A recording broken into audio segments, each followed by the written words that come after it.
Marpol Annex mao ni ang nagdala og balaod nga gibuhat sa IMO, International Maritime Organization, aron mapugngan ang kadaot sa dagat tungod sa barko.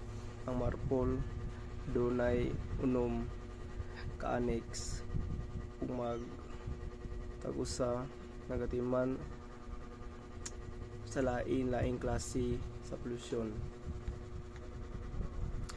Annex 1, langis oil pollution, nagdili sa paghugaw ug langis o hugaw nga tubig gikan sa barko. Kinahanglan adunay oil filter ug oil record book ang barko.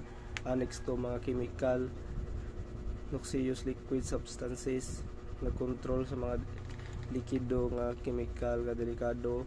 Kung ibubo sa dagat, adunay proseso sa discharge ug limpyo sa tangke. Annex 3, delikadong butang nga giputos, harmful substances in package form, para sa mga makadaot nga butang anaa sa pakete o container. Kinahanglan sakto nga pag-label o pagdala. Annex 4, hugaw sa tawo, nagdili nga basta-basta itugaw ang hugaw sa tawo sa dagat. Kinahanglan adunay treatment plant o holding tank ang barko.